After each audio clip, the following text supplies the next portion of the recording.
Sejam bem-vindos a mais um webinar promovido pela Minha Biblioteca.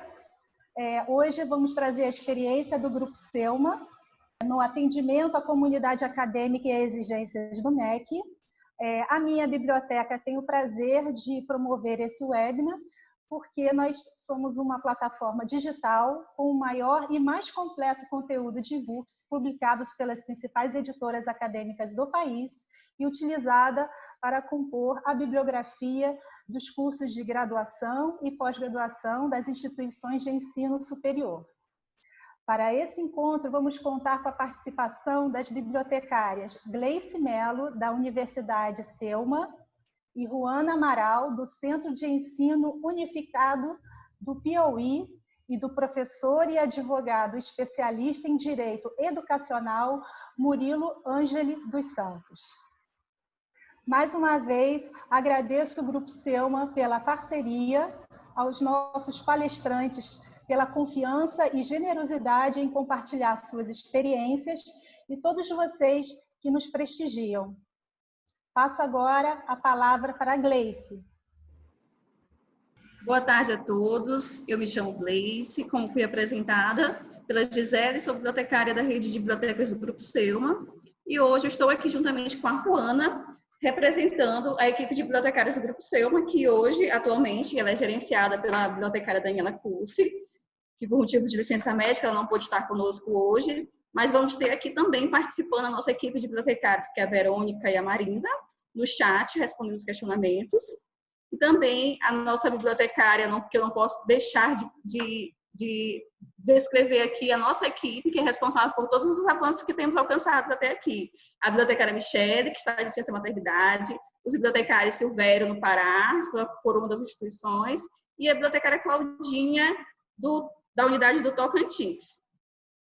Para a nossa equipe, é um imenso prazer estar aqui e compartilhar com vocês um pouco da experiência das bibliotecas do Grupo Selma diante desse novo cenário no qual estamos vivendo e principalmente para debatermos sobre o papel tão importante em que as bibliotecas virtuais estão inseridas hoje.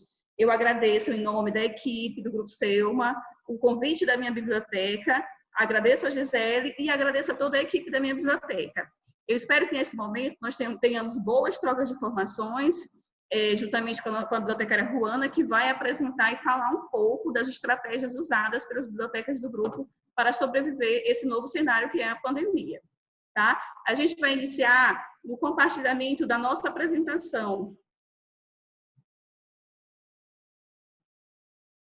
Nesse primeiro momento, é interessante a gente pincelar aqui e mostrar como o Grupo Selma surgiu.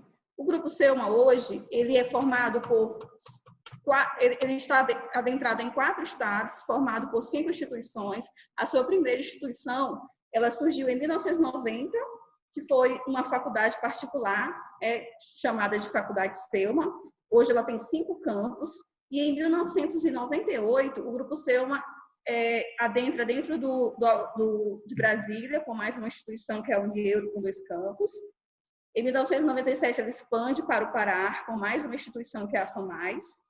Em 2012, o Grupo Selma consegue o título de Universidade Selma aqui no estado do Maranhão, sendo a primeira universidade particular do estado do Maranhão. Em 2017, ele expande até o Piauí com a CELP, e em 2017, também com a CESUP e a CESUT. Atualmente, o nosso grupo ele tem mais de 30 cursos de graduação, né? Nós temos 30 anos no mercado e também temos 10 cursos de pós-graduação, entre os mestrados e doutorados e os cursos lato sensu também, né? Hoje, temos estatisticamente mais ou menos 20 mil alunos, né? Esses 20 mil alunos estão presentes nos 5 estados, como eu falei, são os 5 estados onde as instituições do Grupo Selma existem. Esses 5 estados hoje, a gente adentra com 10 unidades de informação nesses estados. E com essas 10 unidades de formação, a gente oferece para a comunidade acadêmica mais de 15 serviços, né, disponibilizados tanto para a comunidade acadêmica quanto para a comunidade externa. Oferecemos aí mais de 1 milhão de conteúdo físico e virtual e também os acessos às bases de dados. Agora eu vou apresentar aqui para vocês como surgiu a implantação das bibliotecas virtuais dentro do Grupo Selma. nossa primeira biblioteca virtual no Grupo Selma, ela vem ganhar espaço e firmar parceria em 2013. Ela entra no grupo para atender uma necessidade da EAD, dos cursos de educação à distância. Mas como a ideia de atender necessidade se expandiu, o grupo começa a ofertar as bibliotecas virtuais para toda a comunidade acadêmica. São os cursos de graduações presenciais e a pós-graduação.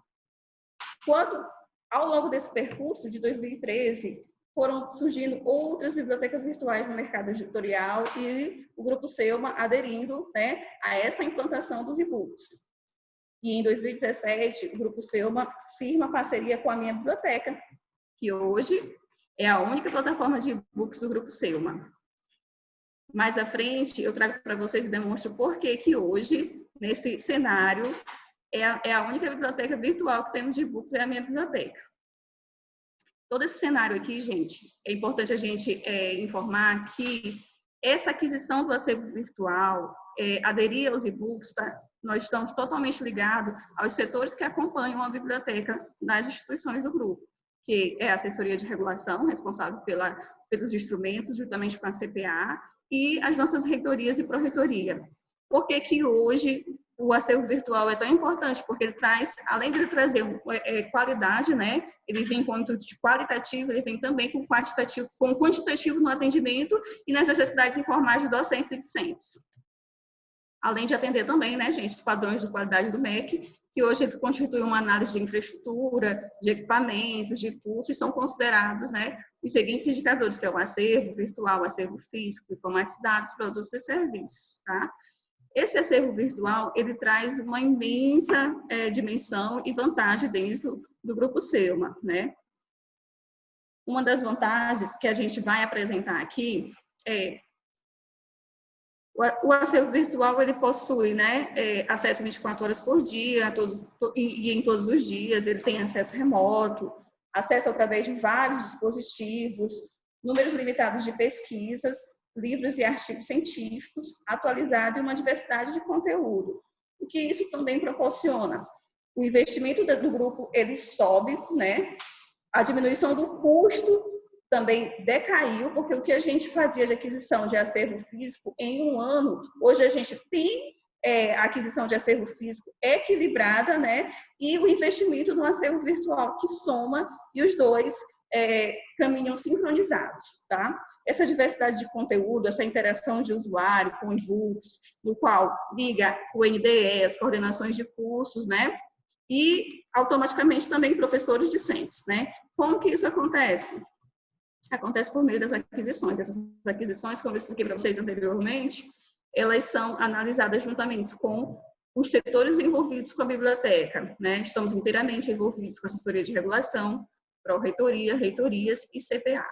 E esse processo de aquisição, eu trouxe aqui para vocês para apresentar como a instituição ela adota esse processo de aquisição baseado no instrumento do MEC. Hoje, nós sabemos que o instrumento que ainda está vigente é o instrumento de dezembro de 2017, né? E baseado no instrumento de 2017, que traz, né, o entendimento qualitativo mais do que quantitativo. Hoje nós não temos mais estatísticas de quantitativo dentro do instrumento, né? Isso traz para a instituição, e a instituição vem e adota, dentro dos seus inventários e planos de cursos, as indicações da bibliografia básica e complementar, sendo que para cada unidade curricular, ela vem e determina 3 indicações básicas e 5 indicações complementares. Como essas indicações se dão? Essas indicações, elas se dão desde que nós aderimos à minha biblioteca em 2017, por ela ser a maior, né, e formada por grandes grupos editoriais. Desde 2017, em maio de 2017, no qual a gente firmou a parceria com a minha biblioteca, nós já tentamos, né, trabalhar com as coordenações de curso e com os NDE, esse alinhamento, né?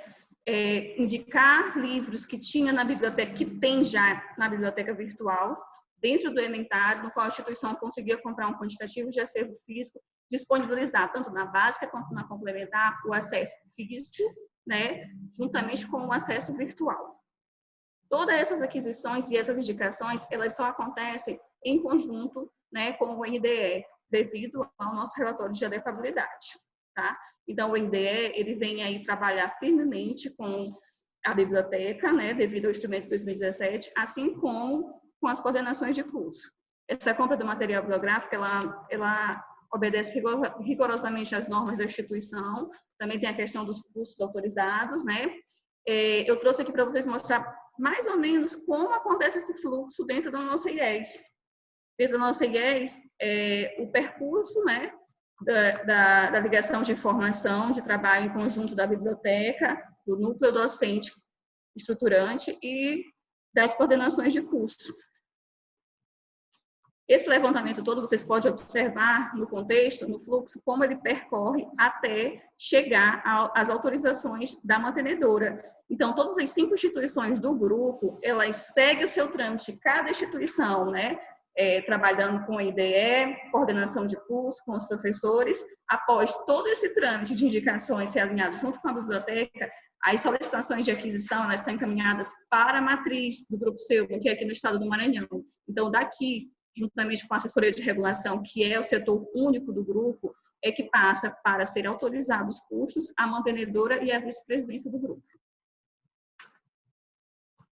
Hoje, essa seleção, como eu dei, essa seleção de títulos, né, mostra no fluxograma aí, ela se dá, né, totalmente ligada ao núcleo docente estruturante, e essa avaliação também do acervo virtual, ela vem trazer aspectos positivos para o grupo. Quais são esses aspectos? Por que a gente avalia e por que nesse novo cenário nós só temos uma biblioteca virtual?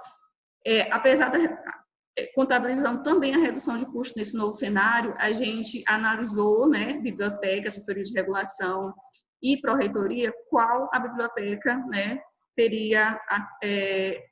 atenderia todos os recursos, né, e atenderia todas as áreas de conhecimento. Dentro dessa, ficou o espaço para a minha biblioteca. Por quê? Porque hoje a minha biblioteca, ela atende todas as áreas de conhecimento. O catálogo dela possui as maiores editoras do meio eletrônico, né?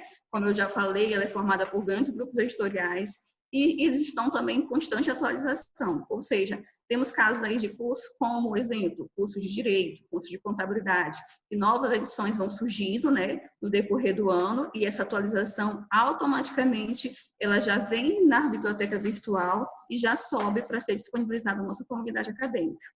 Então, isso é muito importante, porque no momento que nós estamos vivendo, temos que ter aquisição do acervo físico? Sim, nós temos que ter. Mas se a gente tem um acervo virtual, no atual cenário que nós estamos, o discente e o corpo docente, a gente consegue atender. Aqueles livros que têm maior número de empréstimo, aqueles livros principalmente por área, da área da saúde, todos eles estão inseridos lá dentro da minha biblioteca. E assim, a gente observou que a plataforma oferece acessibilidade, né? Ela tem leitura em voz alta, tem Zoom, tem leitura noturna e os livros também em formato e-book, né? O professor consegue interagir com os alunos utilizando algumas ferramentas, como compartilhamento de citações em redes e WhatsApp, né? Que é aquela ferramenta que a minha biblioteca tem, no qual os marcadores de texto, né? O professor consegue em suas plataformas, em suas disciplinas, sinalizar para o aluno, fazer uma sala de aula e acompanhar o desenvolvimento do aluno dentro da plataforma, saber se realmente o aluno, né, está utilizando o acervo. Então, gente, nesse primeiro momento, a gente queria transmitir esse conhecimento. Agora eu vou passar a palavra para a Gisele e voltamos logo em seguida mostrando o que o grupo educacional disponibilizou e qual foi as estratégias de planos de ação nesse momento da pandemia. Gleice, muito obrigada pela sua apresentação.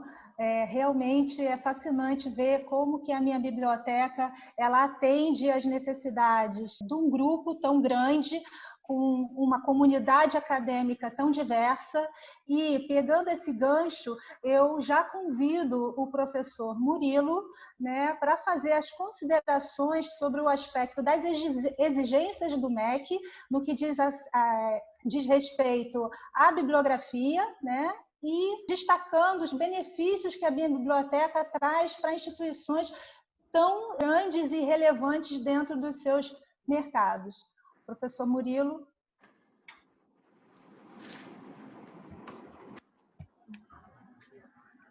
Boa tarde a todos. Considerando o que a Gleice trouxe, né, em relação à prática do Grupo Selma, é justamente a participação dos NDEs, Núcleos Docentes Estruturantes, de cada um dos cursos. De fato, o NDE trabalha, é um órgão relativamente novo para a educação superior e que ganhou uma força e uma importância chave nos novos instrumentos. A gente fala novo, já não é tão novo assim, os instrumentos entraram em vigor, eles são de dezembro de 2017, entraram em vigor a partir de março de 2018. Então, o que nós temos é que o NDE, sobretudo a partir desses instrumentos, ganhou muita força. Ou seja, é um órgão que deve trabalhar junto com a biblioteca na definição dos títulos e da quantidade de exemplares.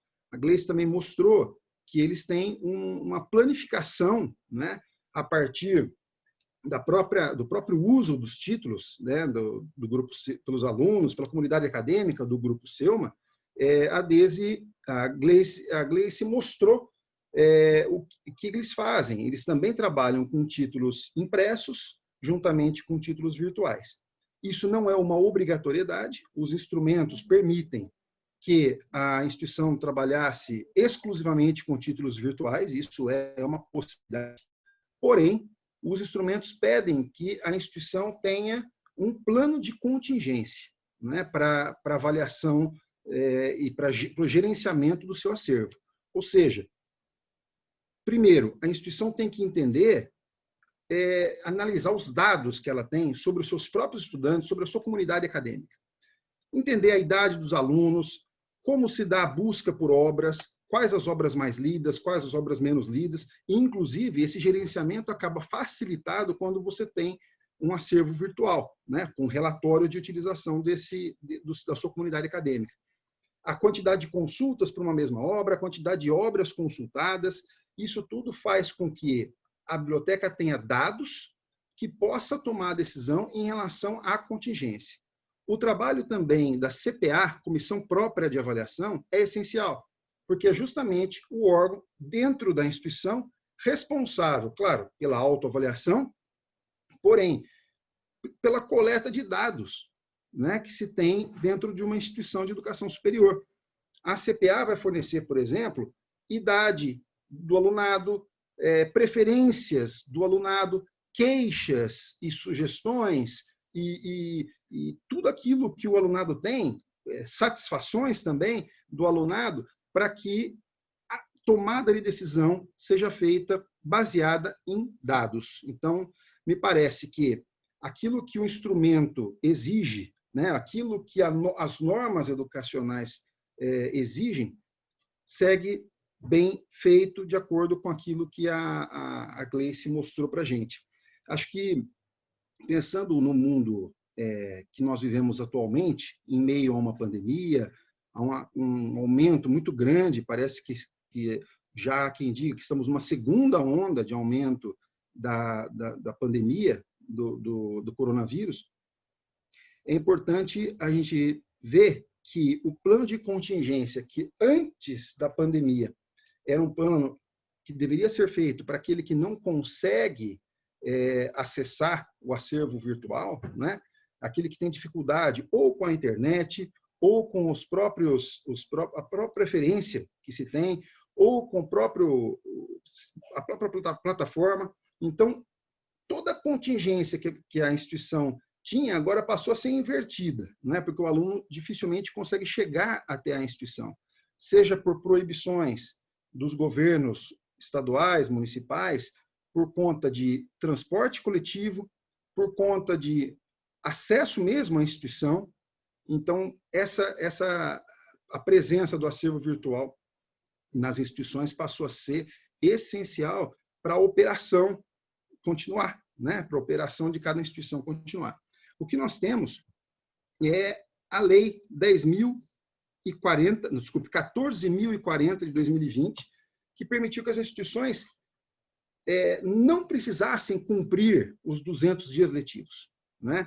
Ou seja, eu consigo, desde que eu cumpra a carga horária do meu curso, a carga horária que o curso apresentou ao MEC e que está aprovada pelo MEC, um curso autorizado para funcionamento, ou ainda um curso com reconhecimento, aquela carga horária precisa ser cumprida, mas não necessariamente em 200 dias letivos, como se exigia anteriormente. Então, excepcionalmente, a Lei 14.040 de 2020 trouxe essa facilidade para a instituição.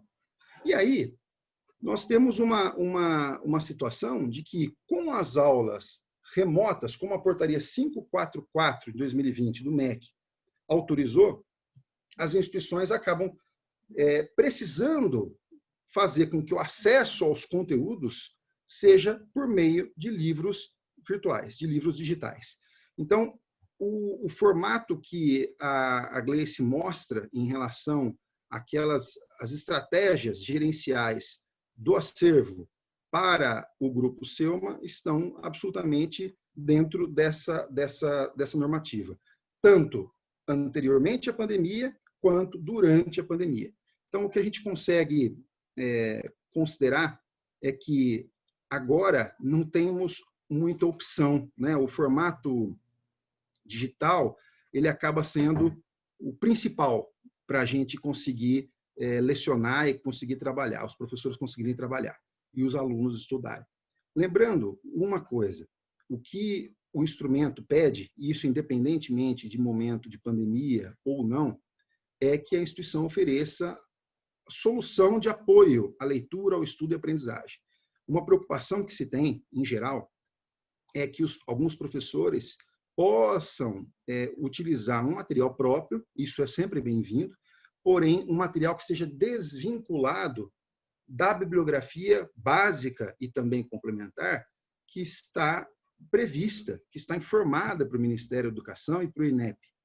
Então, quando se tem um vínculo entre atividades, entre a aula, entre aquilo que o professor ministra, aquilo que o aluno estuda e aquilo que está informado documentalmente, é que se chega ao melhor dos mundos, tá certo? É que se chega ao cumprimento das normas e da legislação. Acho que o principal é o que está sendo feito, que é análise de dados, CPA, né, principalmente, e acessos, né, que os alunos e a comunidade acadêmica têm na biblioteca virtual. Também em relação à participação no NDE e em relação às escolhas da quantidade de títulos e também do plano de contingência. Acho que esses meandros, né, dos procedimentos que a gente tem previstos em normas seguem 100% atendidos. Passo a palavra à Gleice e agradeço mais uma vez pela oportunidade. Obrigada, Murilo. E aí eu já quero pegar uma pergunta que surgiu aqui no nosso chat, justamente para a Gleice, tá? Que seria, quais são as principais ações que a biblioteca, qual o trabalho que a equipe de bibliotecas do Grupo Selma faz para atrelar a utilização do acervo digital às emendas dos cursos, porque a gente entende, né, que o recurso está disponível, mas a biblioteca, trabalhando junto com o NDE, é preciso fazer algumas ações para que a adoção da plataforma realmente se materialize dentro dos planos, né? Então, como que o Grupo Selma realiza essas ações? A primeira de todos, desde o início de semestre, com o acolhimento dos novos professores, já é ofertada, nesse acolhimento dos novos professores, nós já temos a primeira ação, a capacitação com eles. Então, o professor, por exemplo, se a gente está recebendo no início do semestre, os novos professores que foram selecionados, eles já recebem a primeira capacitação. Então, eles já são, desde aí, eu posso dizer, não influenciados, eles são incentivados a realizar a inclusão do acervo virtual dentro dos seus eventais. Porque as coordenações de curso, elas trabalham diretamente com a biblioteca, mas elas trabalham a partir da indicação dos professores. Então, é o nosso dever, a biblioteca, trabalhar junto, né? Então, a gente está todo o tempo ali com o corpo docente, trabalhando com o incentivo e mostrando com as capacitações de treinamento e disponibilização dos tutoriais o nosso acervo existente e mostrando que aquela biblioteca virtual, a gente tem como é importante ele indicar o acervo virtual, porque se a gente tiver um número, vamos dizer, mínimo de exemplar físico, mas o professor, o docente, o discente, ele não pode dizer que nós não estamos disponibilizando, porque nós estamos tanto físico como 100% virtual. Entendeu? Deu para responder? Então, a gente incentiva, na nossa instituição, a gente incentiva muito as capacitações. As capacitações, elas vêm desde o acolhimento dos professores, bem como dos períodos iniciais, né? E esse período da pandemia foi o maior número de capacitação, que era uma forma que a gente tinha de mostrar para o aluno que nós estávamos junto com ele, que as aulas estavam acontecendo online e que a biblioteca acompanhava, né, o ritmo, né, da aula remoto. E isso a gente pode acompanhar, porque a biblioteca virtual hoje ela disponibiliza, né, as estatísticas de acesso, né, e o nosso maior número de acesso, a gente conseguiu aí, né, atender todas as expectativas esse foi o ano da gente conseguir usar todos os nossos acessos devido à atual situação que nós fechamos, né, algumas das nossas unidades do grupo ainda nem retornou, como é o caso do Piauí. O Selma retornou em julho, né? Mas o Piauí ainda não retornou, porque isso depende né, de cada região, de como os casos estão em cada região. Então, nós temos duas instituições do grupo que não voltaram. Foi a CESUT, né, no Tocantins, e o CEUP, no Piauí. Ok, mas como bem destacou o professor Murilo, a questão de você ter uma biblioteca digital facilita não só a gestão dos recursos da biblioteca, mas o trabalho dos docentes, né? E aí, professor Murilo, a pergunta agora é para você. Como o MEC avalia a questão do conteúdo, da aquisição do acervo virtual, uma vez que as quantidades agora não estão definidas, não é?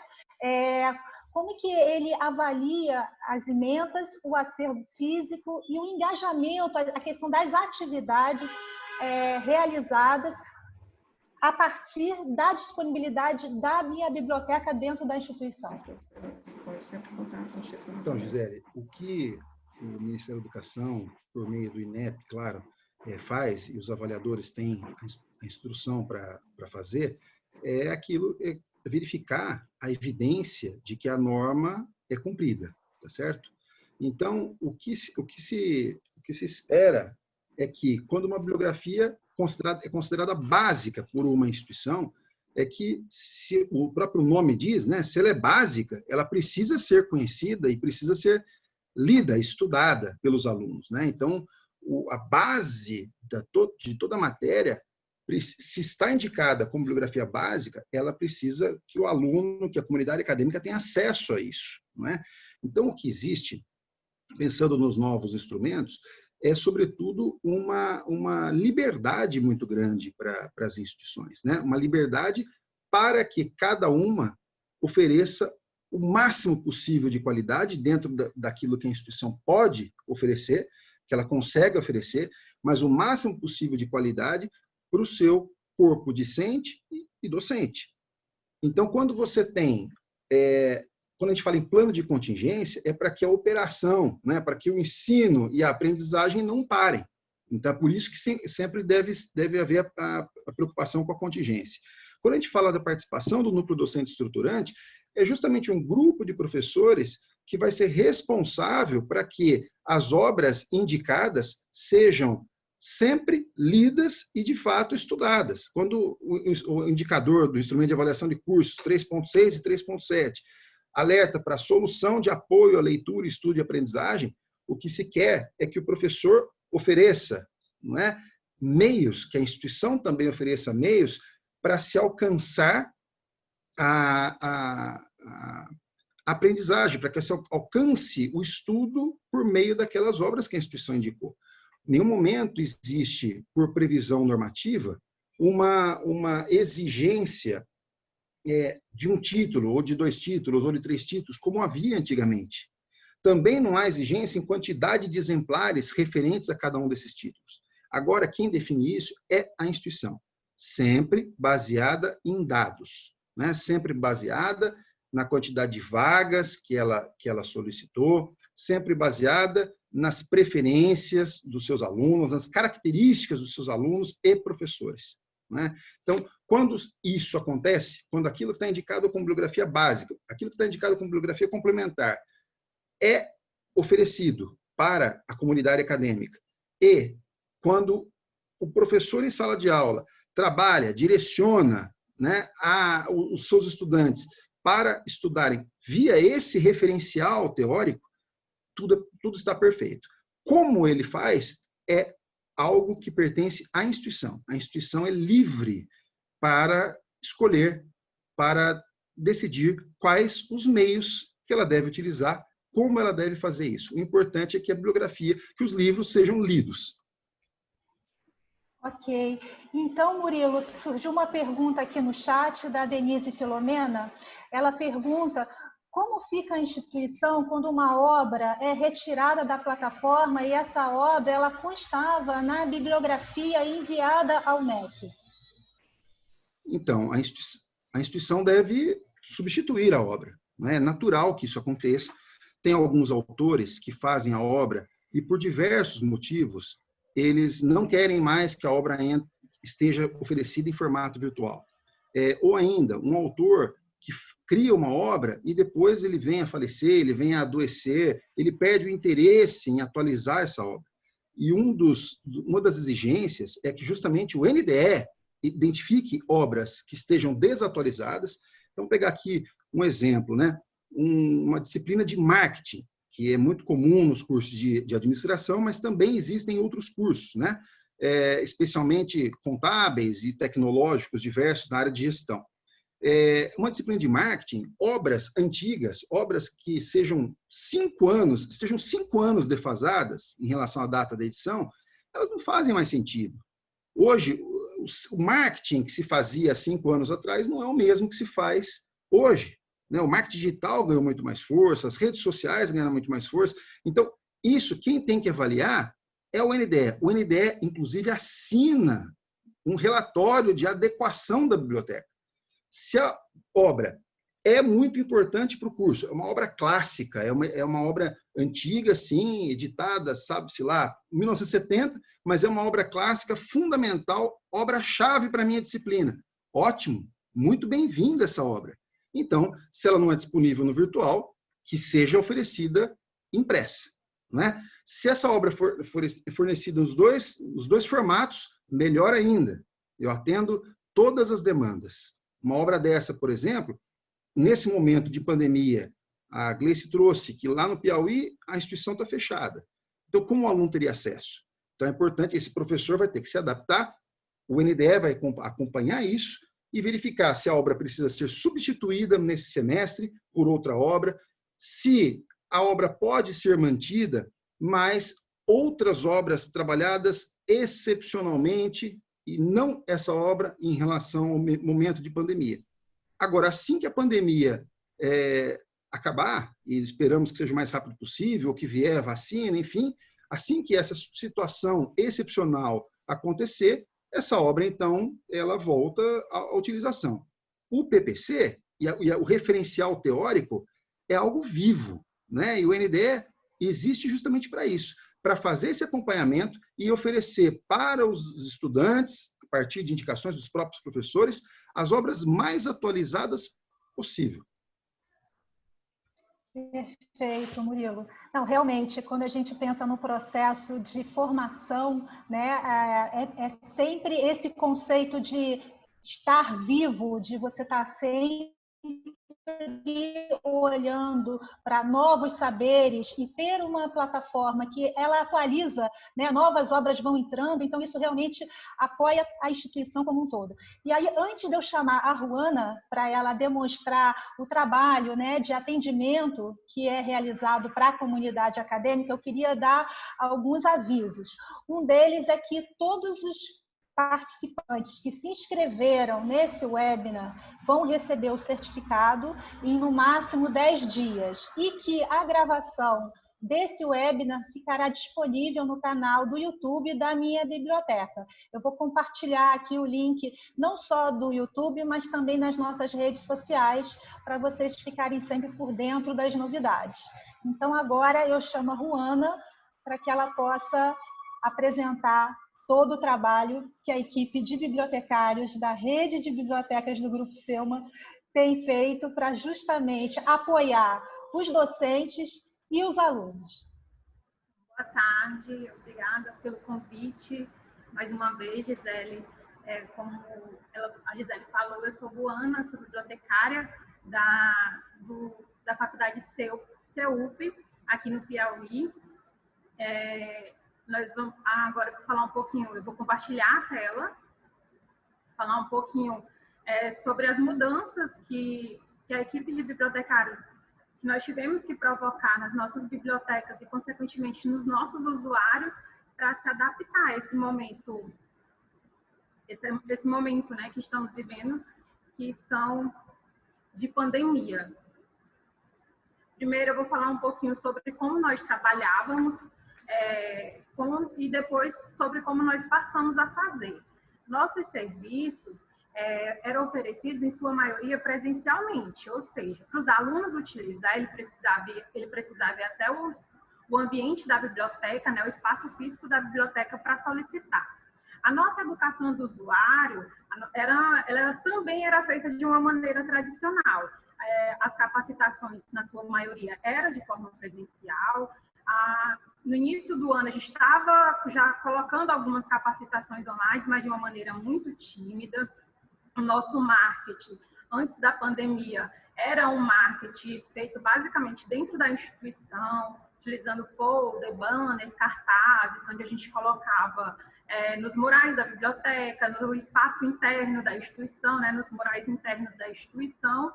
E a nossa bibliografia, ela, como a Gleice já falou, é uma bibliografia híbrida, ou seja, a gente estava utilizando antes da pandemia tanto títulos físicos como títulos virtuais.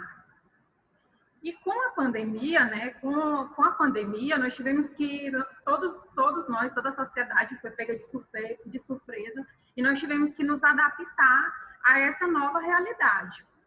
Com essa nova realidade, uma primeira ação que a rede de bibliotecas do Grupo Selma tomou foi planejar as ações. No primeiro momento, acredito que todas as instituições fecharam, né? E aí ficou incerto a data de voltar. Então, a gente aproveitou esse primeiro momento para realizar reuniões online via plataforma Teams, com toda a equipe de bibliotecários, para analisar o cenário que a gente estava vivendo e planejar quais ações a biblioteca poderia fazer para que ela se mantivesse ativa, porque a instituição continuava funcionando, continuava com aulas online, então a biblioteca também precisava continuar funcionando. E essas reuniões, esse planejamento de ações foi executado justamente para isso, para a gente verificar que ações eram possíveis fazer nesse momento. Também nessas reuniões, nós procuramos fazer uma atualização nas documentações que são exigidas para a biblioteca, para as bibliotecas do grupo. Por quê? Porque, como a Gleice falou, nós somos subordinadas às coordenações e às diretorias da instituição. Então, a gente precisava mostrar, tanto para os nossos superiores como para a nossa comunidade, documentos onde estabelecesse quais ações a gente estava tomando. Uma das primeiras ações que nessas reuniões nós estabelecemos foi a criação da diversificação dos canais de comunicação. Como eu falei, a gente era bem tímido nas redes sociais, né? Quase as nossas publicações eram poucas nas redes sociais, e aí com a pandemia nós vimos que o cenário, nós precisávamos nos comunicar, fazer com que as nossas ações chegassem aos nossos usuários. Então, qual foi a solução que nós, bibliotecários do grupo, tomamos? Foi criar uma classe dentro da plataforma Teams para cada biblioteca do grupo. Nós escolhemos a plataforma Teams porque foi a plataforma onde a instituição passou a fazer, foi o ambiente virtual que passou a ser disponibilizado às aulas do Grupo Selma. Nós também fizemos uma parceria com o marketing da instituição, e aí no Instagram foi colocado uma aba de destaque para a biblioteca, onde é divulgado como fazer os tutoriais de acesso às bibliotecas, todos os serviços que nós passamos a disponibilizar durante a pandemia e também sobre as capacitações que nós estávamos oferecendo o tempo todo. E o site de cada instituição nós também atualizamos, ele foi atualizado tanto para fornecer mais informações sobre a biblioteca nesse período, quanto para o aumento do número de serviços que estavam disponíveis diretamente no site. Quanto aos serviços, bem no início da pandemia, né, todas as bibliotecas fecharam. Então, consequentemente, o empréstimo de livros físicos ele foi suspenso, a devolução desses livros também foi suspensa, bem como a cobrança da multa, porque a multa ela é cobrada a partir da data da devolução atrasada. Então, se nós não tínhamos uma data para voltar a funcionar, nós não podíamos cobrar multa. Nas instituições, outros serviços que é oferecido é o Nada Consta. E o Nada Consta e a ficha catalográfica, antes ele era solicitado presencialmente no balcão da biblioteca. E com a pandemia, ele passou a ser solicitado diretamente no site da IES. O aluno entra, acessa a área do aluno e solicita, e lá tem uma aba para solicitar o Nada Consta. Outro serviço que foi modificado com a pandemia foi a emissão do ISSN e ISBN, que as bibliotecas do grupo fazem. Esse serviço passou a ser solicitado por e-mail e o serviço que mais foi realizado durante toda a pandemia foi as capacitações, que antes era feita tradicionalmente, presencialmente, elas passaram a ser online. E essas capacitações, nós procurávamos demonstrar como utilizar cada biblioteca, cada base de dados, e a biblioteca virtual que estava disponível para os usuários do grupo. Como já colocado também, tanto pela Gleice como pelo Murilo, nós também tivemos como ação prática fazer uma modificação na questão das bibliografias dos cursos. Como ela era híbrida, tinha títulos que estavam lá colocados como apenas físico. E aí, com a pandemia, o fechamento das bibliotecas, nós não podíamos fazer o empréstimo desses livros, né? Foi realizado, juntamente com as coordenações de curso e os professores, uma atualização nessas bibliografias. De que forma? Que esses livros que existiam apenas físicos fossem substituídos por livros virtuais. Como que a biblioteca procedia? A biblioteca fazia um levantamento dentro da minha biblioteca, mostrando para o professor quais títulos tinham para cada disciplina, e aí esses professores indicavam os melhores títulos para aquela disciplina. Que, como o professor Murilo falou, né, antes da nossa contingência, o grupo sempre trabalhou com físico e virtual, porque a contingência era ter um livro físico caso o virtual não funcionasse. Nesse momento de pandemia, onde a biblioteca está fechada e nós não conseguimos fazer o empréstimo do livro físico, a nossa contingência mudou. A contingência foi colocar o livro virtual como prioridade, né, como prioridade dentro das bibliografias, para que todos os alunos tivessem acesso. Já que esse acesso era feito virtualmente dentro da área do usuário da biblioteca, do aluno, né, do professor, e ele tinha esse acesso 24 horas, 7 dias por semana, e para acessar só precisava ter acesso à internet. Outra ação que também foi feita nas bibliografias dos cursos foi disponibilizar, já que todos eles eram virtuais, nós disponibilizamos o link de acesso diretamente, né? Nós passamos para o professor o link de acesso e o professor já disponibilizava esse link nos planos de ensino para os alunos. A nossa educação do usuário, né? Os treinamentos que nós estávamos oferecendo. A pandemia, a quarentena veio bem no início do semestre. Nós sentimos a necessidade de informar nossos alunos como fazer o acesso às nossas bases virtuais. Os alunos calouros, os professores que estavam ingressando na instituição. Nós não conseguimos ainda, porque a pandemia foi bem no início do mês de março, bem no início do período letivo, né, fazer os treinamentos. Então, a nossa ideia foi criar vídeos tutoriais curtos, mostrando como fazer esse acesso e divulgar também onde estavam esses vídeos. Esses vídeos eles foram publicados na classe das bibliotecas no Teams, eles também foram disponibilizados no site de cada instituição, e quando o aluno solicitava diretamente para a gente pelo WhatsApp, também esses vídeos eram enviados pelo WhatsApp.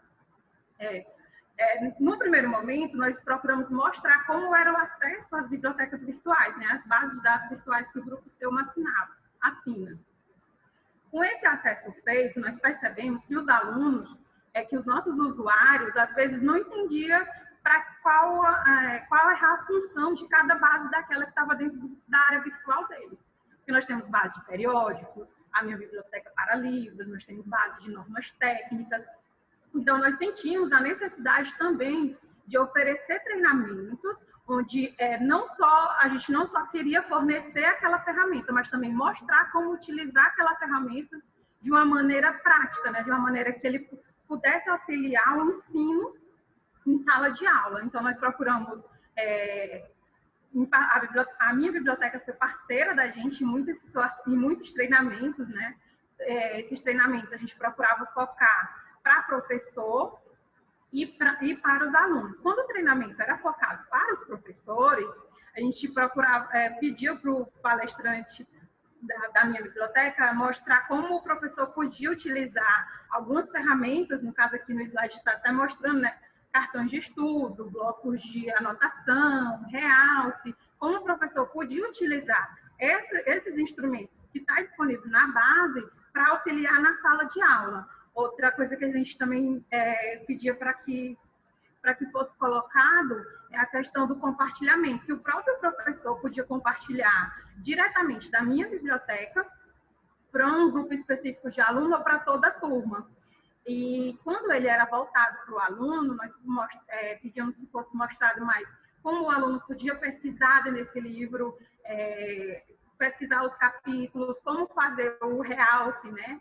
Que nós bibliotecários não gostamos muito quando o livro físico bem marcadinho, então a gente procurava mostrar que era uma função que o aluno podia fazer na minha biblioteca, com o livro virtual.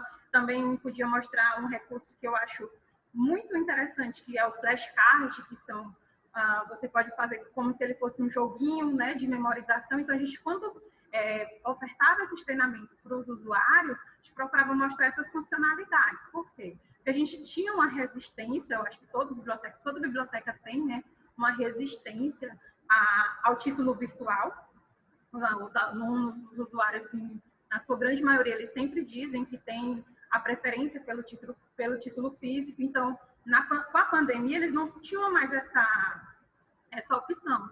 E aí, uma forma de trazer ele para utilizar, né, ver que em vez de tirar aquela venda dos olhos dele, era mostrar as funcionalidades que a plataforma oferece.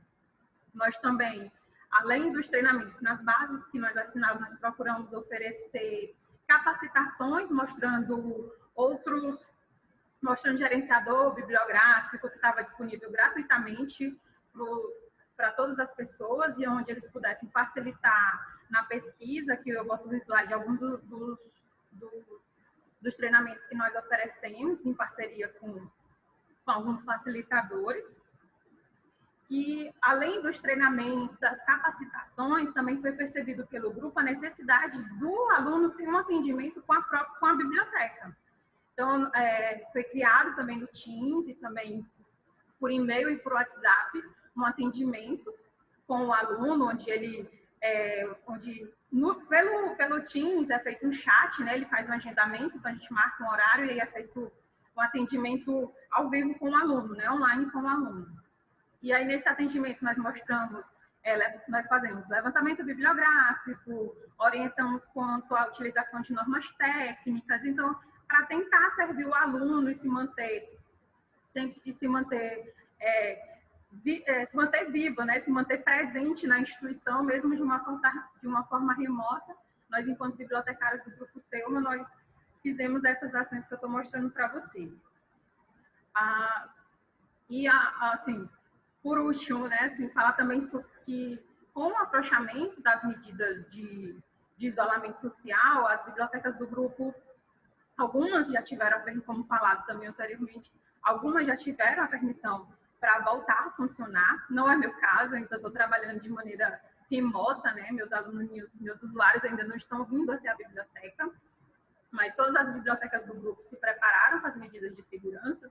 Coloco alguma delas, né? Sistema de agendamento, uso obrigatório de máscara, reorganização do salão de estudo, distanciamento das mesas, para que a gente pudesse voltar a funcionar assim,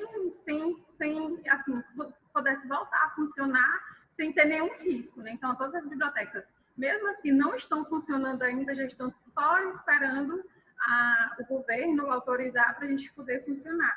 E nesse próximo slide eu mostro para vocês que, como nós somos um grupo grande, né, nem todas as instituições passaram a funcionar no mesmo momento. E aqui estão duas artes da Unieuro e do Unicelma, onde mostra como que está funcionando atualmente a biblioteca, né? Foi feito para divulgar quando nessas instituições tiveram a liberação para o funcionamento. No mais, é agradecer novamente a Gisele, ao convite, dizer que é uma satisfação, e estou aqui disponível para responder perguntas. É desafiador. Então, incansável. Um trabalho incansável e um trabalho de parceria realmente e de muita estratégia, porque passa por um apoio da biblioteca aos docentes, que vai refletir nos alunos, e isso tudo mostra a excelência do trabalho realizado na instituição. Então, é muito boa e todo o meu aplauso para vocês. Então, agora sim, a gente está encaminhando, né, para a nossa parte de perguntas, né, desse chat, desse webinar, algumas enviadas pelo chat. E aí eu vou selecionar uma que foi enviada para o professor Murilo, pensando na avaliação e cobrança do MEC referente a esse período de aulas híbridas, como o MEC pode interpretar este período em que as instituições de ensino superior não possuem biblioteca digital disponível para os usuários? Olha, esse período é um período de excepcionalidade. Então, a instituição que eventualmente não possua uma biblioteca virtual, os professores têm que, de alguma maneira, mostrar para os seus estudantes o que ele faz para apoiar as suas aulas. Então, vejam, é uma situação de excepcionalidade. Certamente, isso já está muito claro nas portarias que foram editadas pelo Ministério da Educação. A portaria 544 deixa clara essa situação de excepcionalidade. O Ministério da Educação já tem contato com as instituições, pedindo, inclusive com questionários, né, pedindo informações e também, inclusive, com questionários para saber como cada instituição fez. Se a questão é do ponto de vista normativo, eu responderia da seguinte maneira: obviamente, tudo vai ser avaliado de acordo com o potencial da instituição para fazer o seu melhor, e também considerando uma situação de absoluta excepcionalidade. Tá certo? O que a instituição consegue fazer de melhor dentro desse momento de excepcionalidade? Isso do ponto de vista normativo. Pensando do ponto de vista pedagógico, da estratégia pedagógica da instituição, na falta de um acervo virtual, e vejam, existem um meio fácil de você conseguir oferecer as bibliografias para o seu aluno. Mas, enfim, na falta de um acervo virtual, o que o professor poderia fazer é trabalhar com periódicos científicos. E, inclusive, existem periódicos sem a necessidade de pagamento, na Cielo, entre outras fornecedoras, né, indexadores de periódicos. É um meio do professor trabalhar. Periódicos e artigos científicos também são exigências para a biblioteca, né? O curso, além de ter o referencial teórico ser composto por livros, ele também é composto por periódicos e artigos científicos. Então, um caminho para uma instituição que não tem é trabalhar mais com os periódicos, mas ainda assim, o cuidado deve ser grande, porque independentemente do MEC, do Ministério da Educação, olhar com mais complacência para esse momento, nós temos uma dificuldade que está por chegar, que é o ENAD, né? Como é que os alunos podem ser cobrados? E pensando além do ENAD, exame de ordem, exame de suficiência do CFC, enfim, cada curso tem as suas exigências e, independentemente de normas e de Ministério da Educação, o fato é que o aluno precisa aprender. Então, talvez o que essa instituição devesse fazer, na impossibilidade de oferecer um acervo digital de obras para os seus alunos, é justamente no próximo semestre recuperar esse tempo perdido, né? O aluno precisa, de fato, estudar, precisa, de fato, ler. Perfeito. Então, assim, voltando para um cenário que é o cenário do Selma, que ela já é uma instituição que usa a plataforma Minha Biblioteca. Então, a pergunta eu vou direcionar para a Ruana, porque tem mais uma pergunta sobre gestão do acervo que eu vou direcionar para a Gleice. Mas, Ruana, o fato do Grupo Selma já trabalhar com a Minha Biblioteca, com o acervo digital, ajudou a instituição, nesse momento de pandemia, a melhor enfrentar os desafios do ensino remoto? Com certeza, sem sombra de dúvida. Os alunos, eles procuram muito, né? Mesmo com a resistência ao título virtual, eles procuram. E a instituição, ela não parou. Sem nós termos o título virtual, como que nós conseguiríamos ofertar para tantos alunos em tantos lugares diferentes o acesso a essa informação, né? Eu acho que se nós não tivéssemos a biblioteca virtual disponível para os nossos alunos, nosso trabalho seria quase que impossível. Perfeito. E aí, pegando então a sua resposta, considerando que uma das facilidades da Minha Biblioteca é ter o acervo sempre atualizado, constantemente com as edições mais recentes, mais relevantes, mais atualizadas, como é que você, Gleice, faz a gestão desse acervo que ele é vivo, né? Como é que você trabalha tanto a adoção das novas obras que são inseridas no catálogo da Minha Biblioteca, junto aos docentes, num esforço de continuamente atualizar as emendas? Então, a plataforma, ela disponibiliza para a gente o relatório de títulos atualizados que estão sendo inseridos na plataforma, né, com antecedência, né? Ela disponibiliza a sinalização dos livros que estão sendo retirados, dos que estão sendo adquiridos e já informa o período que ele vai adentrar, né? Então, nós conseguimos ter a gestão de todas as indicações. Por exemplo, eu vou dar exemplo de um título comum, de anatomia do Sobota. Esse título é um título que é super comum nos cursos da área da saúde, né? E através da plataforma, a gente consegue ver como é que está o nível de acesso dele, né? Nós temos ele disponível em meio físico, mas ele é atualizado em meio virtual, né? O aluno pode chegar e dizer assim, mas vocês só têm a edição tal do físico. Certo, mas nós temos a versão nova do Sobota disponível na virtual. E a gente consegue tirar, dentro da plataforma de estatística da Minha Biblioteca, a quantitativa de vezes que ele foi consultado, né? A gente consegue tirar a estatística de uso daquele título. E isso faz com que tanto a atualização quanto a retirada e o acompanhamento do uso desse livro seja direcionado dentro da área que a plataforma disponibiliza para a gente, que é a estatística, tá?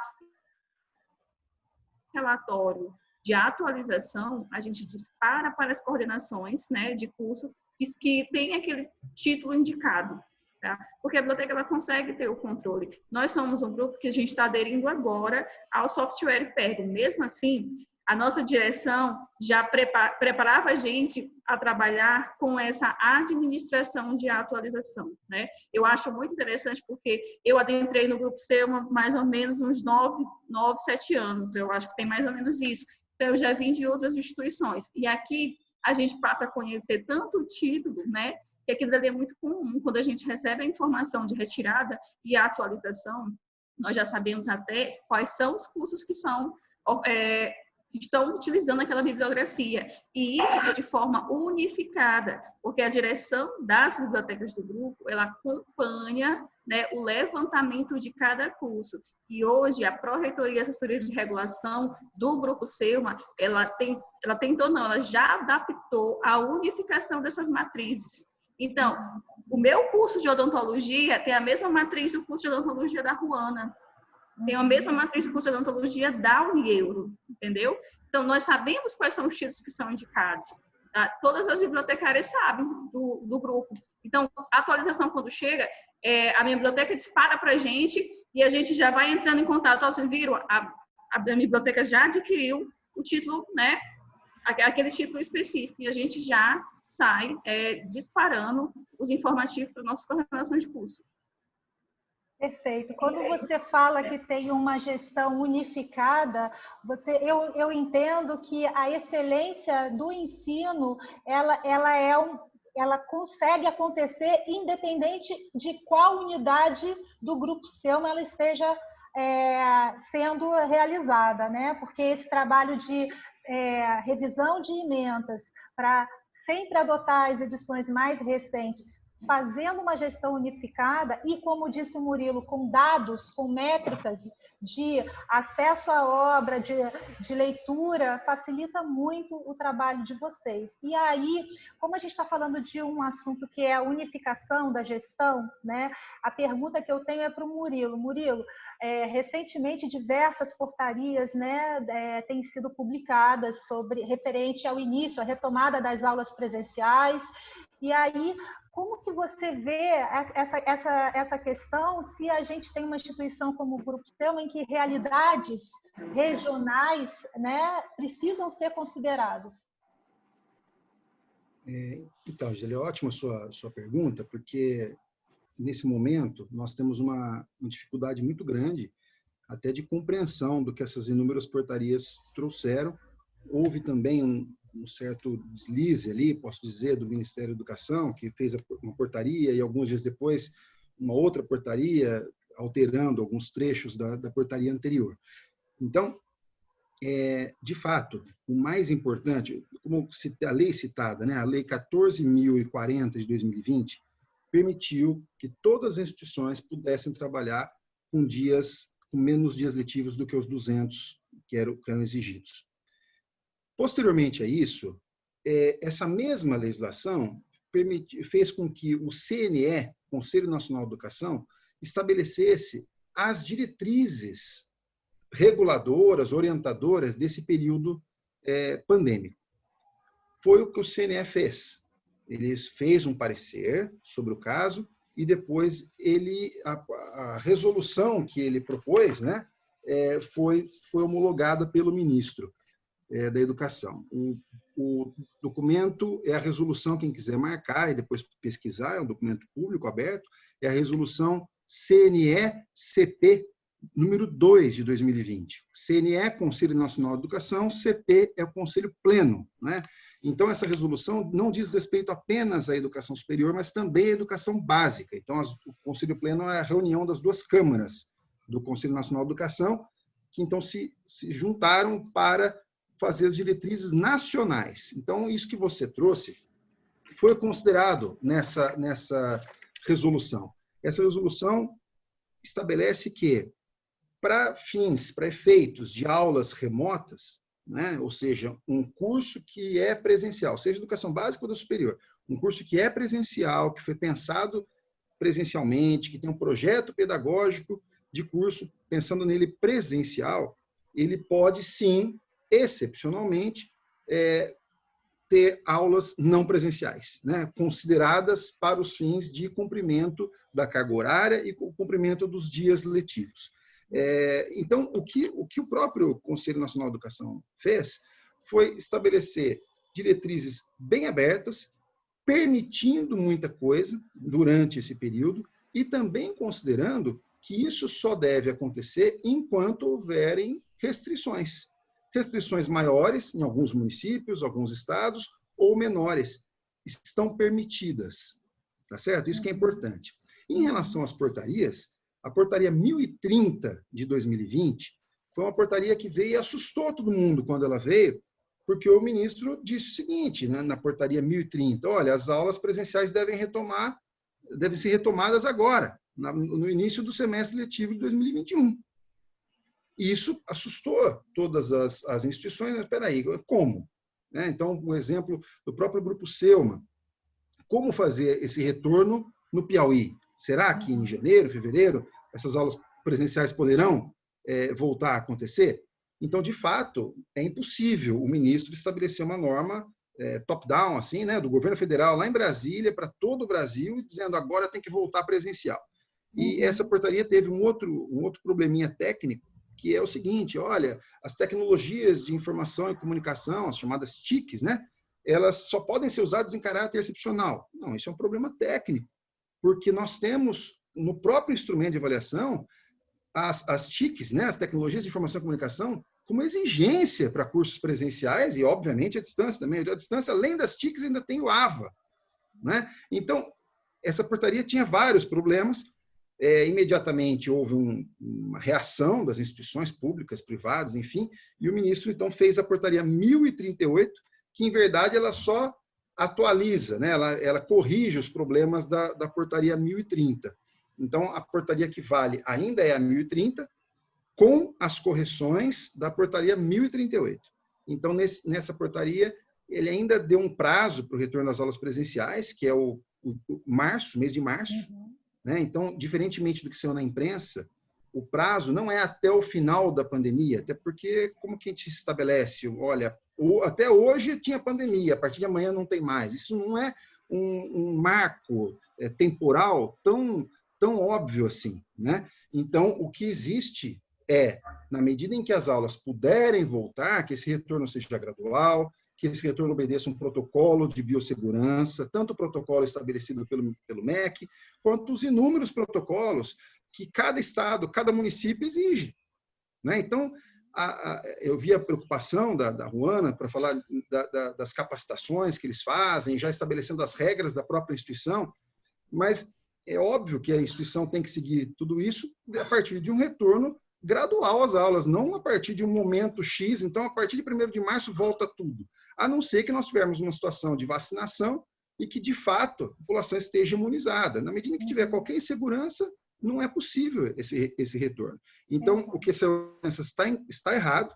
A data hoje, né, estipulada, o 1º de março, para retornarem às aulas presenciais, e o que se espera é que essa portaria, obviamente, seja republicada, ou seja, uma nova portaria venha a estabelecer a permissão até o final de 2021. Perfeito, perfeito. A minha pergunta agora é para a Ruana e para a Gleice, cada uma dentro da sua unidade, né, do Grupo Selma. Queria que vocês passassem qual é a percepção que vocês têm do engajamento. E aí, quando eu falo engajamento com a minha biblioteca, eu entendo que dependendo da pessoa, se é um docente ou se é um aluno, o engajamento ele tem as suas peculiaridades. Então, assim, como vocês percebem o impacto da minha biblioteca pelos professores, pelos estudantes e, na opinião de vocês, o que ações precisam ser reforçadas para que a adoção e o engajamento aconteçam? Primeiro, né, Gleice? Pode começar com a Gleice. Então, Gisele, eu estava até comentando aqui com a Verônica que eu acho super interessante do Grupo Selma a seguinte questão: nós temos uma pró-reitoria e uma reitoria que elas conhecem o livro tão quanto a gente. Eu acho muito interessante. Uma CPA também, que elas conseguem pegar uma elementar e ainda me questionar, mas esse livro aqui não está mais atualizado, Gleice? Não tem na biblioteca mais atualizado? Então, assim, quando a gente tem o apoio, que o nosso caso aqui é assessoria de regulação, pró-reitoria, reitoria e CPA, quando a gente tem esse apoio que é formado por professoras que são avaliadoras também, ele é uma coisa que fortifica a biblioteca, porque elas dão a devida atenção, até na análise da renovação da plataforma, até na análise de adquirir outra plataforma. Então, isso é muito importante para a gente, né? O caminhar junto da direção com a biblioteca. Por quê? Porque com esse apoio a gente consegue capturar os nossos docentes. Porque sem os docentes, como é que a gente vai conseguir atingir os discentes, né? Porque os docentes eles trazem para a sala de aula. Então, existe esse acompanhamento da direção em todo evento, está inserindo a biblioteca, em capacitação, em semana pedagógica, entendeu? Para poder fazer e mostrar que o professor está engajado e ele tem que estar dentro da atualização da biblioteca, dentro das atualizações das ferramentas, né? Então, para isso, para a gente isso aqui é um ponto muito positivo, esse apoio da nossa direção, né? Consegue, porque até para nossa renovação, a gente precisa passar, né? Eles acompanham bem afim o relatório de estatística de acesso, né? Até isso, o relatório de estatística conta na hora da renovação, porque a reitoria diz, mas eu quero esse relatório tal, a plataforma já consegue fazer isso, eles têm o acesso do relatório de estatística, eles conseguem saber se o coordenador do curso tal está acessando a biblioteca, entendeu? Já teve vários casos assim da reitoria chamar, vem cá, vamos acessar aqui. Eu quero saber se esse professor está fazendo uso. Porque se o professor está fazendo uso, ele também está terminando em sala de aula o uso da ferramenta virtual. Que hoje, como eu disse na apresentação, desde 2017, com a aquisição da minha biblioteca, os inventários vêm sendo atualizados, essa junção acervo virtual com acervo físico. Por quê? Porque a minha biblioteca ela foi adquirida com esse fim, por ser a maior em número de títulos e de envolvimento dos maiores grupos editoriais. Entendeu? Então, assim, um caso ou outro de um aluno, né, que procura a biblioteca e ainda não consegue acessar. Nós temos casos assim, e a equipe de bibliotecária, a administração da biblioteca, que é a equipe de bibliotecária, está sempre à disposição para sentar com aquele aluno, fazer os acessos, né? Não só a equipe de bibliotecária, até os nossos auxiliares também. Todos são treinados, participam das capacitações, né? A conhecer o que a biblioteca oferta e a mostrar para o aluno, quando o aluno está na biblioteca e não tem mais aquele livro físico, ele demonstra, olha, mas a gente tem disponível no virtual, e faz o acesso para o aluno. E aí, complementando, eu vou só fazer uma observação, Juana, antes de você entrar, complementando isso que a Gleice falou, nós aqui da minha biblioteca, nós entendemos o quanto que é difícil, né, e desafiador para vocês divulgar os recursos, né, disponíveis na biblioteca. Por isso que nós, né, oferecemos esse suporte de marketing, de materiais, justamente para que, quando vocês identificarem uma necessidade, né, de maior reforço da comunicação, a gente aqui na biblioteca possa apoiar vocês também. Eu não podia perder essa oportunidade, né? E a nossa plataforma virtual, ela é divulgada, a nossa plataforma virtual ela é divulgada desde o calendário acadêmico. No nosso calendário acadêmico tem um calendário e já demonstra acesso em nossas bibliotecas virtuais. Todo lugar que a gente pode estar divulgando está sendo divulgado. E a gente vê o professor como o maior aliado, porque o livro que o professor indica, o título que o professor indica, é o título que o aluno quer. Então, quando o aluno vem até a biblioteca e ele quer um normalize de automação, que eu possuo poucos exemplares físicos dentro da biblioteca, ele físico, e eu digo, não, eu tenho ele dentro da biblioteca virtual, inclusive ele está a edição mais atualizada. Então, quando a gente consegue trazer o professor para próximo da gente para fazer essa divulgação, o nosso acesso aumenta. E a preocupação da gente, enquanto bibliotecária, está sempre fornecer essa informação mais atualizada. Então, a gente está sempre preocupado em fazer essas atualizações e informar que a plataforma tem essa edição mais nova sempre para os professores, os coordenadores e os alunos. Às vezes já em situações aqui até o aluno já chegou. Ah, mas esse livro aqui está edição antiga. E eu já vi ele dentro da plataforma, eu tinha visto antes de eu ver. Porque eu faço trabalho quase que semanalmente dentro da base, né? Além de vocês enviarem esse relatório para a gente, também a gente faz muito levantamento. Perfeito. E a gente consegue, os alunos, quando estão acessando, eles mesmos conseguem dar esse retorno para a gente. E também foi feito, para a gente verificar a aceitação, nós, bem na metade assim, da quarentena, a gente foi elaborado um questionário onde a gente fez um levantamento junto com os professores para saber quais professores conheciam a plataforma, se utilizavam essa plataforma, justamente para a gente conseguir direcionar o treinamento.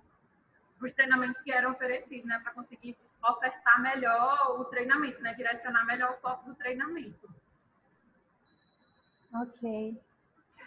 Eu queria aproveitar esses minutos finais, né, que a gente já está assim, encaminhando para o final, para compartilhar aqui no chat o link de um formulário que nós criamos para justamente ouvir vocês, né, sobre que temas vocês gostariam que a minha biblioteca trouxesse nos próximos webinars, né, de quais instituições, quais palestrantes, para vocês opinarem, comentarem, né, criticarem. Então, eu vou colocar aqui o link do formulário de pesquisa e já agradeço a todos que gastariam um tempinho, né, para responder. Ele é curtinho, mas para nós da minha biblioteca é muito importante para a gente continuar trazendo esse conteúdo sempre cada vez mais relevantes para vocês. Então, assim, para finalizar, eu queria, antes de entrar nos agradecimentos, eu queria perguntar tanto para o Murilo quanto para a Gleice e a Ruana. Algumas pessoas estão perguntando se a gente pode compartilhar o conteúdo que foi apresentado aqui após o evento, né, com os participantes, quem se inscreveu. E se, Murilo, você tem como, no seu conteúdo, indicar as portarias que você mencionou ao longo do webinar, para que as pessoas possam se manter atualizadas, acessar elas e poder absorver o conteúdo delas.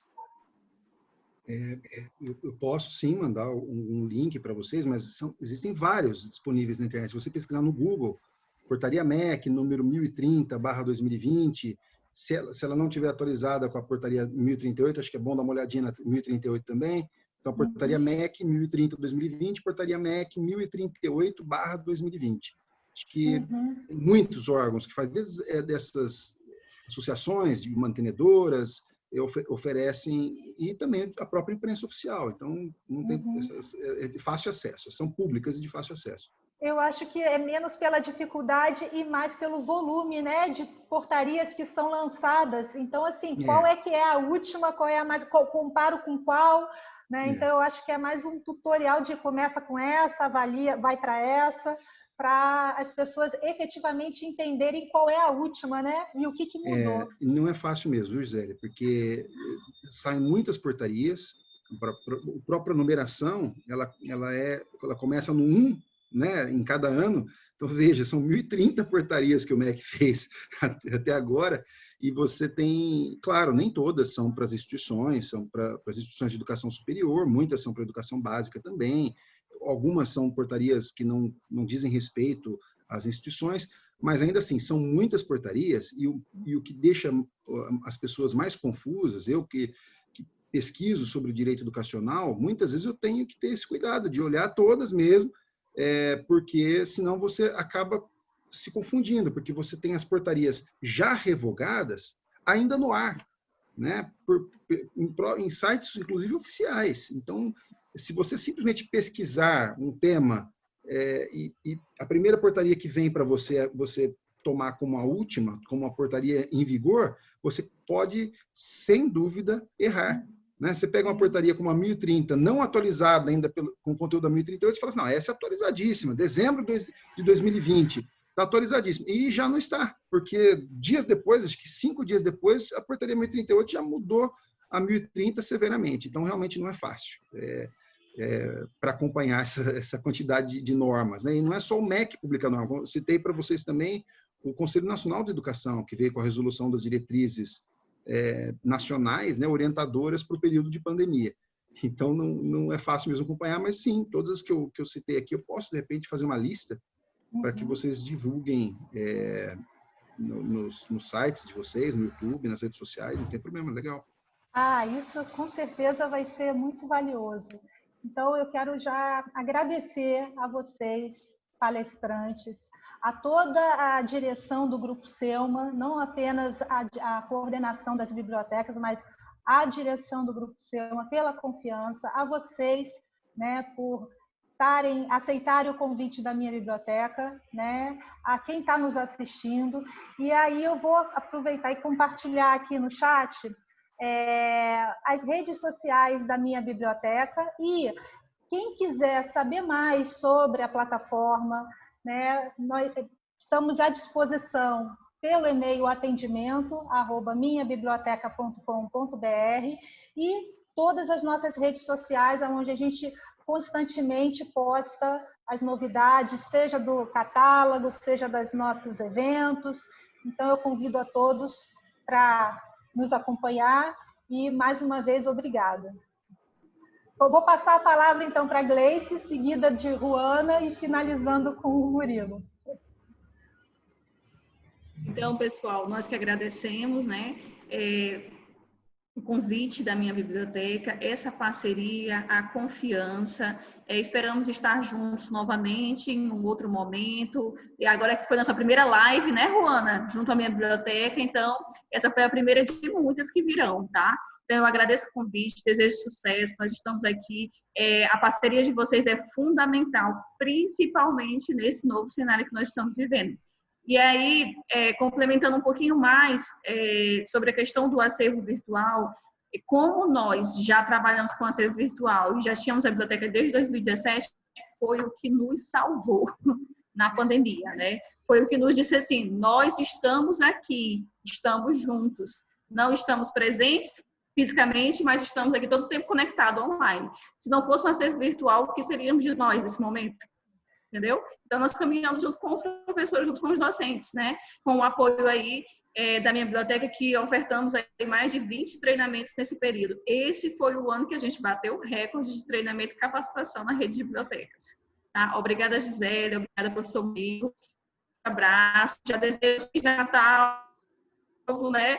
Eu não sei se a gente ainda vai se comunicar até lá, mas nós estamos juntos aí, tá bom?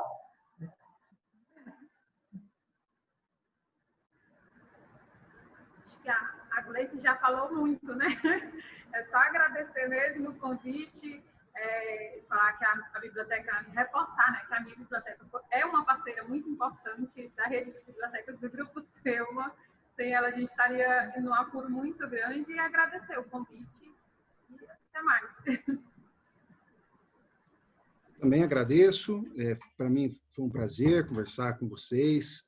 É meu segundo webinar, então eu já estou ficando experiente em webinars com a MB, e esse webinar com a Gleice, com a Ruana, foi bem gostoso, né? De conversa, que a gente foi conversando, foi sendo um bate-papo e foi muito agradável participar aqui com vocês. Eu já conheço o Grupo Selma, não a unidade no Piauí, mas no Maranhão. É uma instituição que eu tenho um carinho muito grande, sempre fui muito bem recebido as 2 vezes que estive lá, e pelos coordenadores de curso, por você mesma, Gleice. Não sei se você se lembra, mas faz uns anos já, mas eu gostei muito, eu gosto muito do Maranhão e gosto muito de vocês. Muito bom estar aqui com vocês virtualmente, mas muito bom estar aqui com vocês. E para a minha biblioteca, um prazer novamente. Gisele, muito obrigado por tudo. Agradeço também ao Mauro, ao Tiago, ao Danilo e todos aí vocês, a Yael, todos vocês que deram suporte para mais esse webinar. Obrigada, pessoal. Muito obrigada.